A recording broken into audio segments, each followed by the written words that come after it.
All right. Well, hey, I hope everyone enjoyed the film was able to absorb it. It was so moving. I'm really excited about this conversation. As I mentioned, the man who succeeded Mark Satter, the lawyer who died um, in the movie, was my best friend's father, and my best friend and I, we spent a lot of time driving around.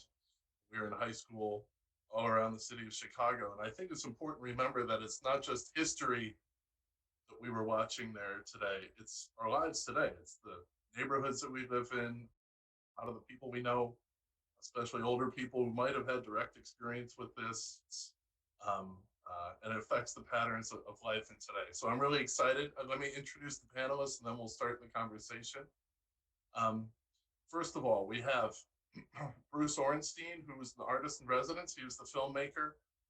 He's an artist in residence at the Samuel Du Bois Cook County Cook Center on Samuel Du Bois Cook Center on Social Equity at Duke University, and he teaches documentary production at the Arts of the Moving Image program at Duke, and he's a producer and director of The Color Tax, Origins of the Modern Day Racial Wealth Tax. He's also the founder of the Chicago Video Project, which is one of the nation's first studios dedicated to producing organizing-driven videos for grassroots social change organizations. And prior to becoming a filmmaker, Orenstein was a community organizer for 13 years, where he led direct action community organizations in low-income communities in Seattle and on Chicago's South Side, West Side. And his TV credits include an Emmy-winning WTTW documentary, No Place to Live, as well as other great credits.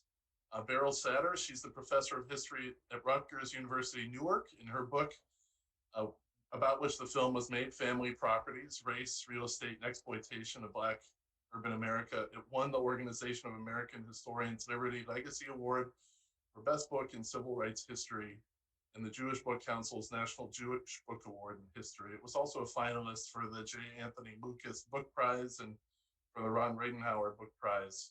So many accolades for this wonderful book. I recommend everyone get a copy and check it out because it will make vivid some of the past and the origins for so many different neighborhoods that we know and personal experiences that people know. Courtney Jones, he's the president of the Dearborn Real Estate Board, the oldest African American real estate trade organization in the United States of America.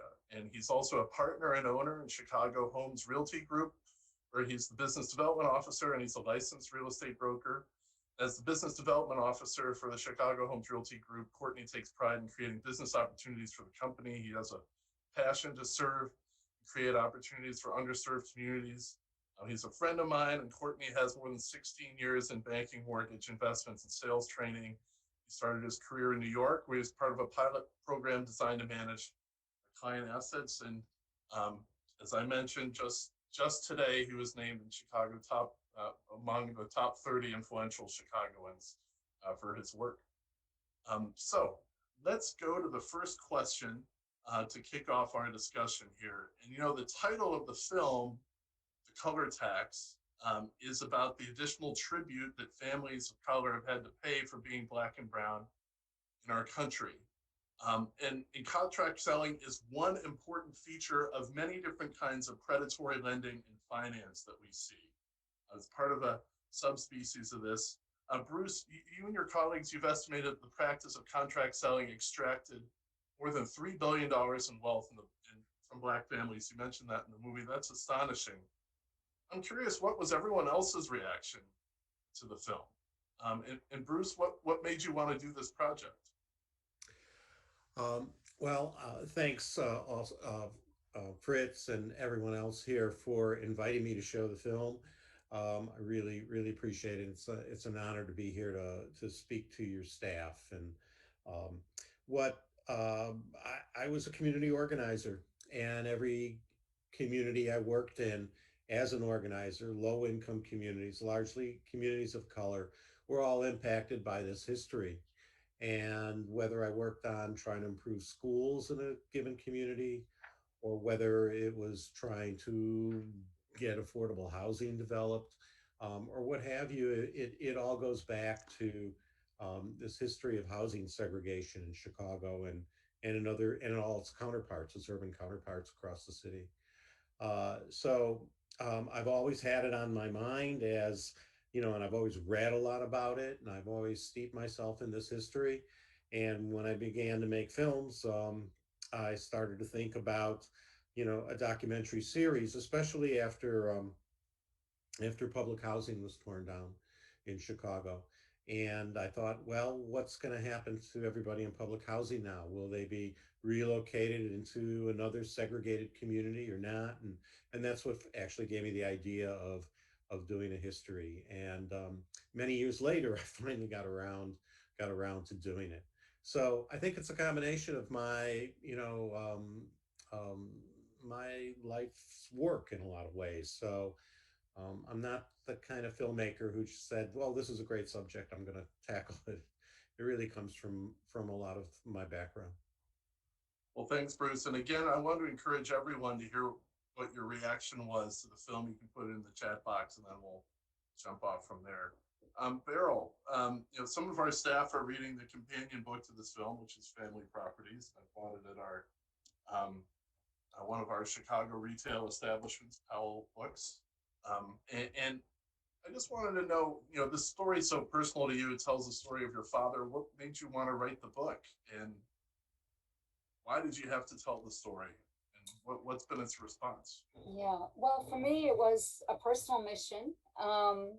I grew up in South Shore till I was 7, and then we moved to Skokie after my father died, and Evanston, mostly in segregated areas that were near Black neighborhoods, but were segregated. So unlike Bruce, I didn't have any activist experience, but I did have this father who had been quite an activist, but he died when I was so young that I didn't know about him. And so I wrote the book to find out who my father was. And I started, one of my brothers, Paul Satter, had collected newspaper clippings about my father. And I became a historian. I was not studying this kind of thing. I was studying intellectual history of the 19th century, more or less, and women's history. But once I got tenure, I thought it's time to find out about my family. So it was that. But once I started reading, what was going on, reading my father's his speeches as well as the newspaper accounts, it was so shocking and horrifying to me. And so I think I had the experience that maybe a reader would have of just coming into it and saying, "What is this thing?" And at first I thought, this is horrifying. The exploitation is so extreme, but I didn't think I could write about it. I thought someone who was a specialist somehow needed to. But then it occurred to me, no, I actually have to write about this. Not so much for family reasons, but just because I didn't trust that anybody else would see the horror of the level of exploitation that was going on. Because as I found, a few other historians had mentioned contract selling, but none of them really thought about, like, what did it mean for the people involved? What did it actually mean if you have to pay double to quadruple month after month?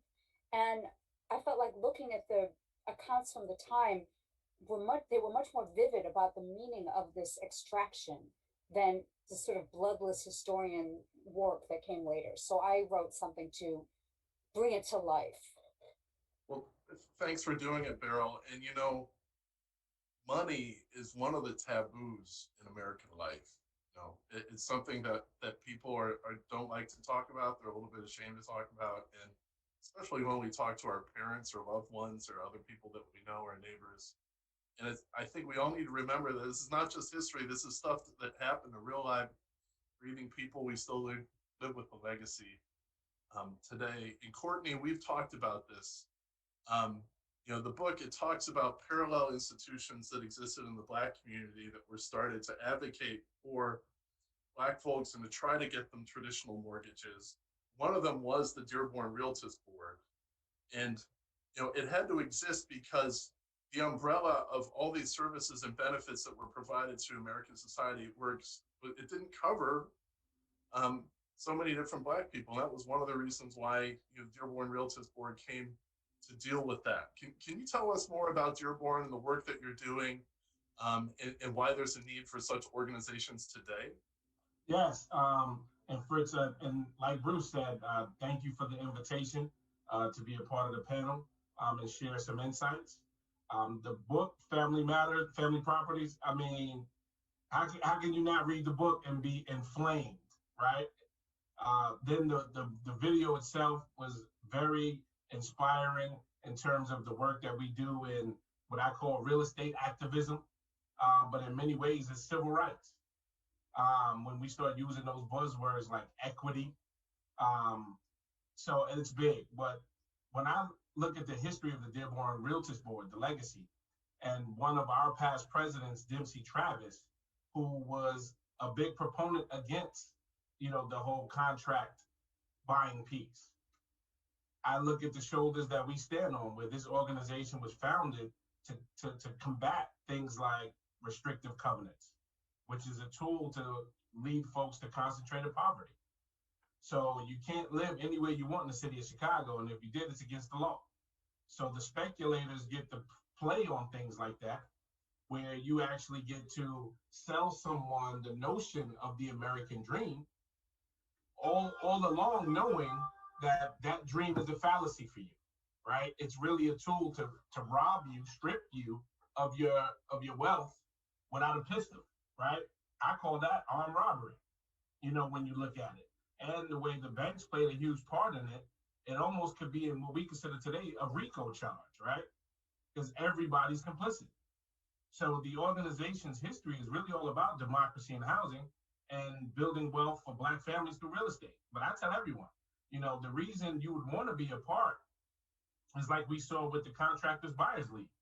It takes folks from all walks of life to see error in such behavior. So whether you're Black, white, Jewish, Christian, none of that mattered. And we saw that by a lot of the participants who stood up against it. So you can't say you're for democracy and housing and don't take a stance. So when we look at the Dearborn history, Fritz, that's what the organization is about. Yeah, well, and I think it's such an important point because, Courtney, you and I, as financial people, we know like one of the greatest benefits that works for the advantage of the saver is compound interest, right? It's compounding gains over time. But if the annual cost of ownership eats at that eats away your compound gains in the wealth building you can build over time. And we live in a world today that reflects some of the accumulated advantages or disadvantages that came before us. And I think a really important thing that I like about what you do, Courtney, is you talk about all the different structures out there that can create disadvantage, and they need to be identified, because otherwise it will continue to eat away at the possibilities for building that wealth.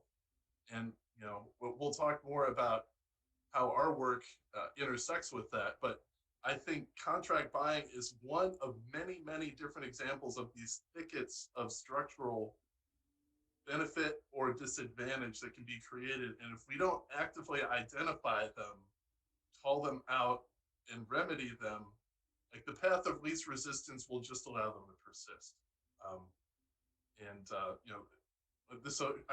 Courtney, I wanted to just jump off to bring another thing from the history back, and then we can all talk about this. Because an unfair property tax system and an unfair housing finance system, America can have the ability on everyday homeowners to build wealth. One of the things that I know from finance is that you can sometimes get old wine in new bottles. And what was contract buying can be today's fintech. What was something trading under an old name just, gets rebottled, repackaged, puts on new clothes, and becomes something else. I read about something called Divvy Homes, which sounded an awful lot like contract buying. Can Courtney and anyone else, can you talk about, what you see out there with contract buying or things that are like it today and other sorts of predatory practices that we ought to be aware of as an assessor's team and how it distorts the housing market? Yes, I'll take a stab at that first if it's okay. Really, really quick. One of the biggest reasons why our national organization, Fritz, the National Association of Real Estate Brokers, known as NAREB, and us here locally in the state of Illinois, here in the city of Chicago, we focus on public policy for a reason. A lot of the damage, irreparable damage, that has been done through the whole contract buying, predatory nature of it, it stole not just wealth, it stole families, right? When you looked at the movie, and I love how Bruce highlighted one of the dads who never was home, and if you look at the impact of the schooling, when you learn the history around double days in Chicago and how Black kids could only go to school, through certain points of the day because the other school, through strategic, the way the redlining of the properties were done, you had 7 to 16-year-olds half of the day not in school learning. When they could be at school within walking distance, they can't go. So the predatory nature of, I love how you put, old wine in new bottles, it still exists. You're still seeing banks being held accountable for redlining now today. You still see appraisal values, whether it was just in San Francisco that we talked a little bit about earlier. How could a Black family do that much purchase rehab to a property valued at 900,000 or so, and now it's valued at 1.4 when they have their white counterpart friends, neighbors, come put some pictures up and wait for the appraiser to come? So, I mean, the whole concept of old wine in a new bottle, it applies itself across the whole industry. And from a public policy standpoint, we at the Dearborn Realtors Board are big proponents of everything that's tied to the purchase of real estate should be documented, right? So if I'm the one who is paying the installments, why wouldn't you be able to find me somewhere in this purchase? Why wouldn't I get credit for the equity accumulation? Why wouldn't the tax benefit? I'm the one paying it and you're the pass-through, best case scenario. So none of that makes sense, and we will continue, like our legacy leaders did before us, to continue to make this an issue. Well, that's great, Courtney. Bruce or Beryl, I'm sure people have come to you saying, hey, I see stuff like this now or today. What about you guys? I'll jump in. First, I just want to say, since it's the assessor's office, I want to alert you to a historian who's worked on the use of assessor's offices in other parts of the country to extract wealth from Black communities. His name is Andrew Carl, Kahrl. At the University of Virginia, right? Yeah, and I think his work is really important, and it's just, so you're already familiar, but, I think every assessor's office needs to read it. And the idea of old wine in new bottles, it's almost like it's the same old bottle, because we have contract selling is still with us. And as Courtney was saying, the laws which Courtney Jones worked on, trying to make these the laws around recording, at the very least, the deeds and being able to identify who's holding them. And, that did not pass. There was a reform, but it was not sufficient. And the difference between the old contract selling and the new one is that now you have private equity firms buying up, thousands of properties that have been foreclosed on directly. Until recently, they're buying it directly from Fannie Mae and selling them on contract at really like 5 times markup. So all of that is still happening, and there's a swing historically between giving redlining, that is sort of withdrawing all loans to African Americans, and predatory lending. We'll loan to you, but on predatory terms. And we've been, historically from the 60s, 70s, 80s, 90s up until now, that keeps that cycle keeps happening. Right now, we're kind of at a more of a redlining, back to redlining again, for a lot of reasons, including that the value of properties was so hard hit in many Black communities because of the predatory subprime lenders, that now their homes are worth less, and banks want to lend for under a certain amount, like 16,000 or something. So then you're back to contract selling. So we have to know this history well. And Bruce's work, my book, we're trying to get you fluent with these basic, this basic cycle, so that you say, oh, we're here again, and we need to stop it.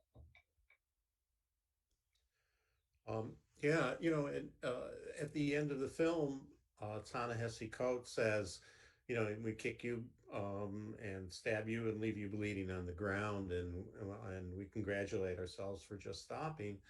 Um, and uh, you know, the rules were such back then that they were at such a disadvantage to black homeowners, and yet the rule, they called it an open market. They said we're dealing with just here in a free open market, and but that wasn't the case, and that's still not the case today.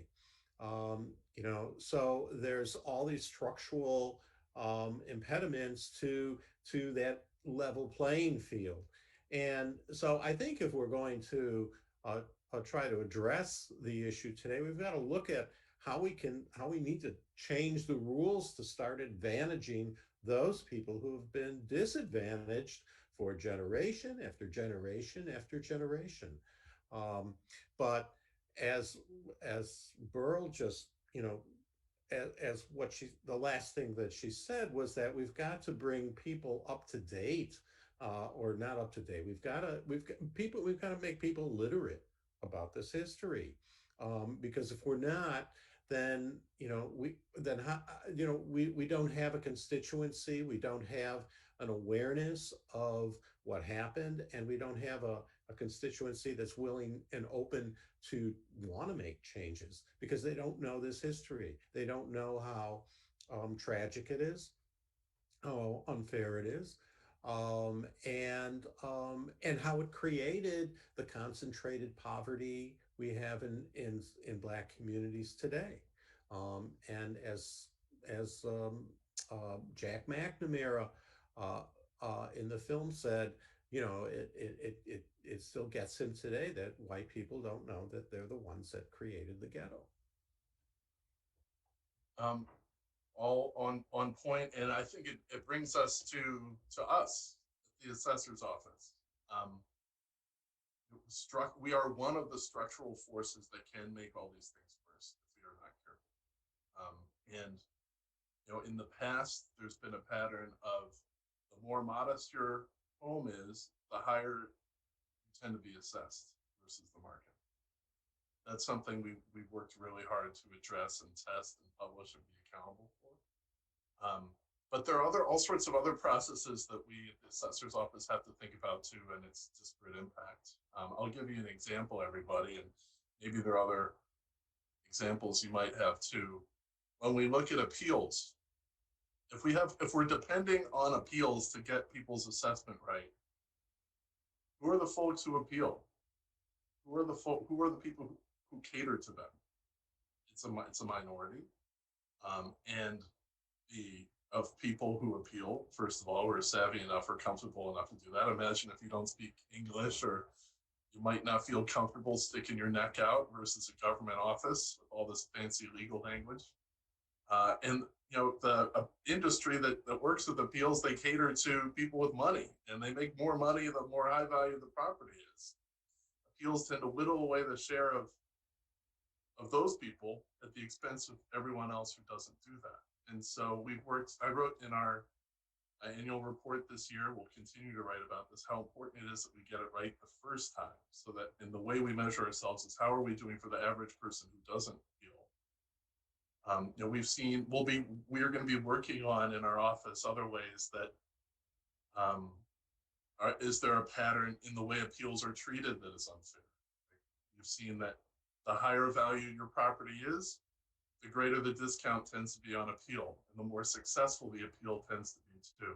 That's something we have to be really aware of as a team and figure out how do we eliminate that kind of things. So I wanted to open up for questions. We have a couple of different staff questions. I'm going to read in the chat box one that we got from Orville Brown. How can the county make restitution to assist the African American community to gain back wealth that they lost through the black tax in Chicago? Courtney, Bruce, Beryl, and I can chime in too. I definitely could take a stab at that one. So, like you already, Fritz, a major partner of Realtist Nation, and what we're trying to do to increase Black home ownership and wealth through real estate. So I thank you on behalf of the board for your partnership. When we look at programmatic and initiative-based things, anytime we can look at how to offset expenses for folks who have already taken a beating in terms of expense is always big, right? But then also how to reallocate some of the resources to these hard-hit communities and hard-hit families. So any ways, Fritz, that we could look at the assessor's level, ways where funds could be reallocated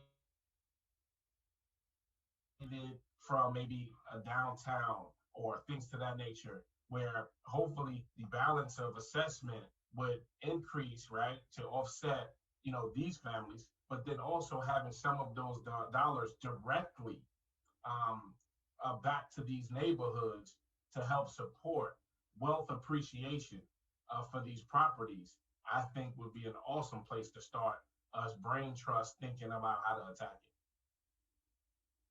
Thanks. Beryl or Bruce, do you have any thoughts? I could add mine. I'll just jump in quick.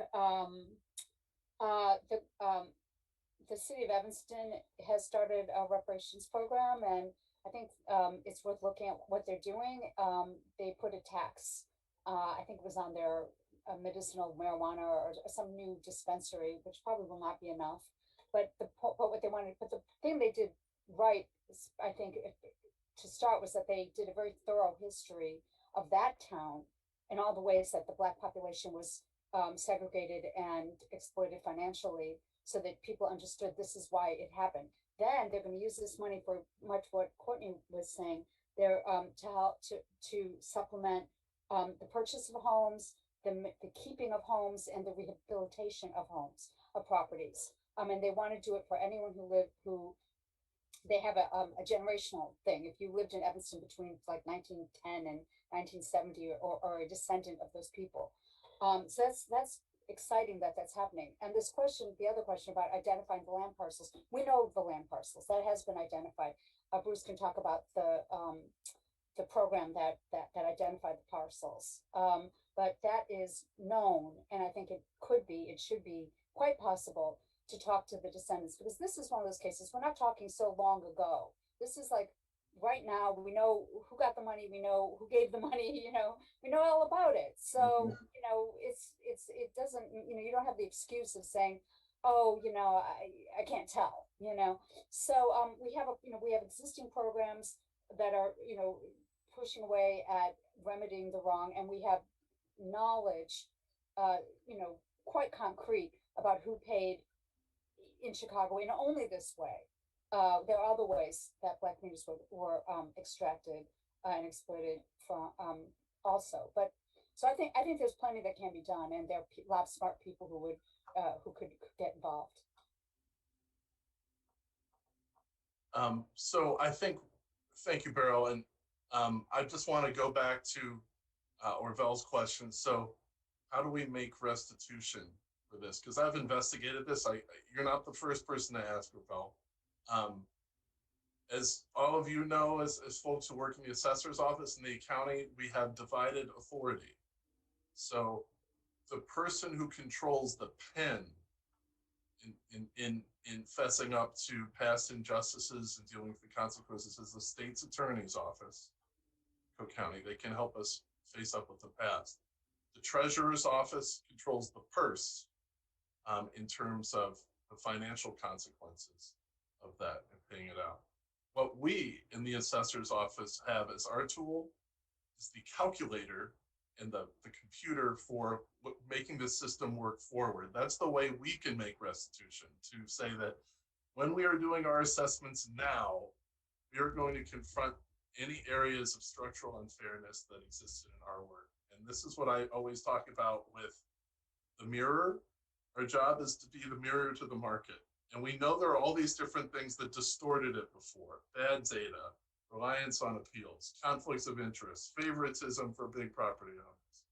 That those distortions shrank the share of really wealthy big property owners, and everyone else had to make up the difference. We put out data to show that. We're working with the public to show them that all of these assessments are interconnected. They don't exist in isolation, because in the end, our assessments are used for one thing, and it's to divide up the piece of the pie amongst all of the property owners. And so our job has got to be to bring the marshal as many data and modeling and human resources to make sure that that mirror is not distorted. And that means get things right on those buildings downtown, Courtney.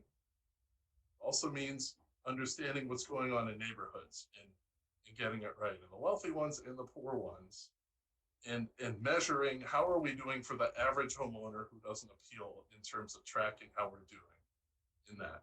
And it's going to be a multi-year process to identify areas of bias and problem, but owning up to it and recognizing a problem is that's the way we make restitution, I think. That's what we have. That's the power that we have under the law that creates us, the property tax. So we have a question from Johnny Elias. I think it was answered by Beryl on identifying parcels where this injustice occurred. I think there's one other area that I would build on, Courtney, from the way you answered the question that Orville had. There's so many different structural things that make it harder to build wealth and can increase the cost of ownership. And there are hundreds of thousands of people in our county, especially in the western and south suburbs, where the cost of property tax is greater than the cost of their mortgage. So the federal government is doing a lot to reduce the cost of the mortgage system and to make sure everyone is included in it. I think one of the things that really goes unexamined is what are our local governments charged with in funding through property taxes, and how does that affect the average person's wealth? Because if we look at the tax rates in Cook County, there are 132 municipalities in Cook County. The top 20, 19 out of them are majority Black in terms of rates. The other one is Latino. And their rates are 5 times the cost in terms of percentage than the rest of the county. So for a hardworking Latino or Black person who bought a house at $150,000 in a place like Harvey, or the rate that they pay on that wealth is to be 5 or 10% of the market value. It is like it versus in Chicago where it's like 1.5. And Courtney, as you and I know, the average annual appreciation of a house is somewhere on the order of 3%. If that difference in tax eats all that up, that will eat up all the wealth potential in terms of growth. And I wish assessments were the instrument that can fix that. The problem is all our assessments do is reflect a market. And if there's market values are low in a community like Harvey, but Harvey's expected to take on all the costs of funding its schools, that's why that rate is high. And we're trying to I'm trying to call attention. I know many of you have seen my speeches and saw our annual report, and we'll be talking about this at the City Club in March. Like, that is a structural problem that must be addressed at the state or federal level. And we need to raise our voices, because we here in Cook County is the worst in America. I don't know any other place in America that has higher property tax rates in the South Suburbs. And the differential is the highest in America too, between South Suburbs and the rest of Cook County. How do we fix that? Either the state or the federal government, or both, needs to shoulder more of the cost of education. 2/3 of property taxes for education. One of the unfinished parts of the civil rights movement is federal aid for education. It was created in the 60s under LBJ and has kind of held flat ever since. And it's part of the debate in Washington now. I think it's more important than ever, because if we're using bricks and mortar to fund our schools, the economy needs less and less bricks and mortar every year.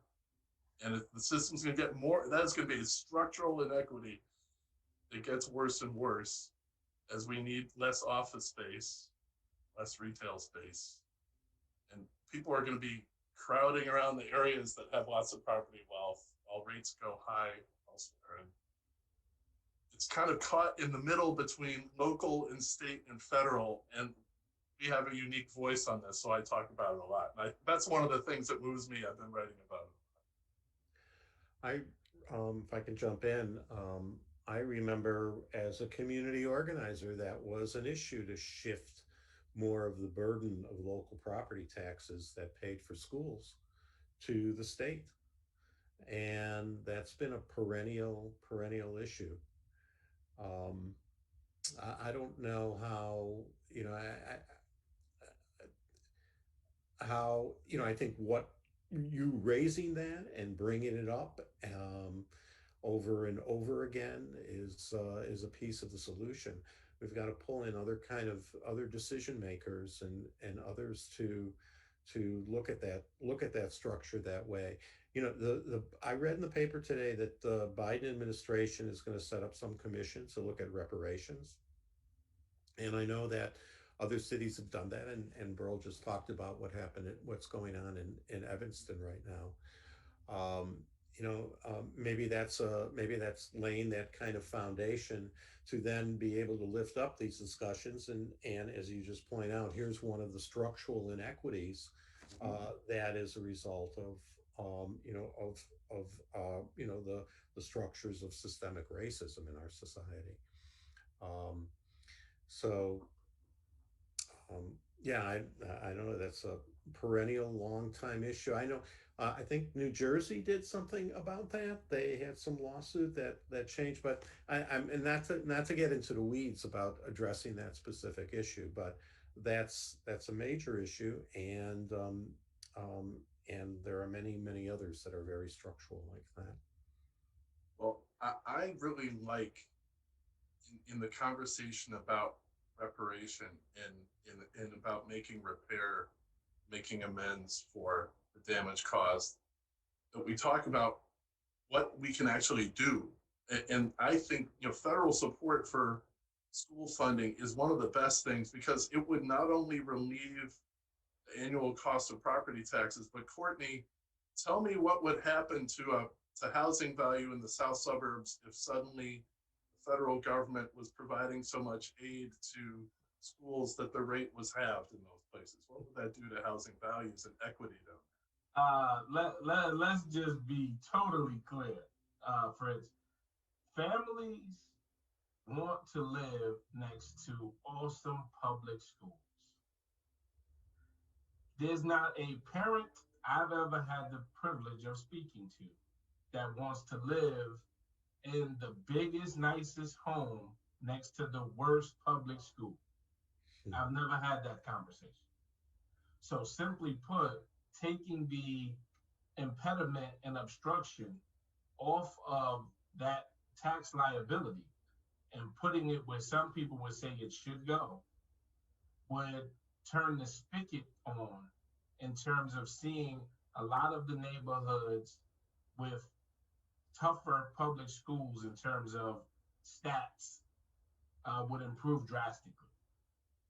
And then I would also want to add to that point, when you really dig deep into this, the systemic racism that has existed, as the book and the movie has highlighted, speaks to where anywhere 55 to 51% of Black families live in a particular neighborhood, whether it's ownership or tenancy, that neighborhood is devalued. So when you look at the wholesale model that the speculators rely on, this is the breeding ground for such behavior. You know, we look at things like gentrification. But once you turn these communities, these hardworking family neighborhoods, into a retail market, it's going to be very unattractive to speculator types to want to operate in these communities. So finding a way to support what Alderman Robin Simmons and a lot of us have partnered to support what she was doing in the Evanston community around reparations and things like restitution is a model for all municipalities to look at. Because you find states and counties, Bruce, across this country, where Black families are performing better economically. I'm going to show you a county, a city, and a state that's performing better economically. Well, that is a great way to close our conversation here, and it's just the beginning. We'll be doing other events, guys. But what we've been talking about today with contract selling, it's like property tax assessments. These can be complicated to understand, and it's often gone under the radar. And I understand these conversations may be challenging to us, but it's my hope that will also inspire us to continue in our work of reforming a system that's really harmed so many in Chicago and Cook County. There's only so much that we can do at the assessor's office, but we do have instruments here, and we must continue to work together to engage partners. We talked about things like how we fund schools. That requires engaging partners in the civic and business and nonprofit communities to ensure that these harmful practices never happen again. And the first thing that comes is from being aware of them and talking about them in venues like this. And so we'll be doing more as we look at other issues as well in our conversation. So I wanted to thank our panelists and staff and partners for attending. Give us your feedback. You can give it to me personally, or you can go to Kelvin Harris, who helped put this event together. So big applause. Or you can do it anonymously too. But we want to make these events useful and have useful conversations. So thanks everybody. Really appreciate you being here. Thanks, Fritz. Appreciate it. Thank you. Thank you. Thank you, Beryl. Thank you. Thanks, Courtney. Bruce, did you have any final words? Any final words? No, there's a survey I'd like people to respond to. I think, we can't dismantle structural racism until we understand the scaffolding upon which it's built and really start to understand that and feel that. And so I'm trying to make a small contribution to that. Everybody who's listening could make a contribution by getting more literate and reading and understanding it and starting to share that with their neighbors and their coworkers. And the more we do that, the more we'll create, maybe a constituency for change that can help Fritz push through the kind of policy that he wants to push through, because he's limited. I've talked to Marissa Navarra at the housing department, and the leaders are limited by what the whole political climate will allow them to do. And so that's my effort in trying to contribute to that, changing that political climate and that narrative that we understand. Beryl or Courtney, closing thoughts here? I think Fritz, what you're doing is wonderful, and Courtney, both of you, and just want to say thank you, because thinking through these policy implications is super important. You're doing it, and I just hope I'll find ways to learn more about what you're doing and continue to support you when I give talks wherever I go, because I learned a lot listening to you today. Well, thanks for your work in the book that launched this whole conversation. Mm-hmm. Courtney? Actually, and I was going to say the same to Beryl and Bruce. And Fritz, you already know, we think the world of you personally as my friend, but then also in partnership with your office and challenging the system and wanting to see equity. So I want to thank you for your leadership. But Bruce, you and Beryl, from the movie, the book, it's just something hopeful and positive as a activist in this real estate space, as a Black man in this society, to see those that don't look like me see error in what this system has done to folks that look like me, and stand up and take stances like your dad and other heroes and champions who have taken on this challenge. So I just want to applaud you and keep you uplifted as you continue your life's work. Okay, thank you. Well, thanks for those remarks, Courtney. And for everyone here listening on the team, and then we'll sign off. We can have more conversations like this. The great thing about a book like this is it provokes conversations and awareness, and so we'll be having more. The book, again, is it's Family Properties. I've got it right here. And it's a wonderful book with very readable, lots of good pictures. And I also want to just remind people about our staff book club, because we'll be reading more books like this that affect, again, it's about the history of neighborhoods and people around us that a lot of people haven't talked about.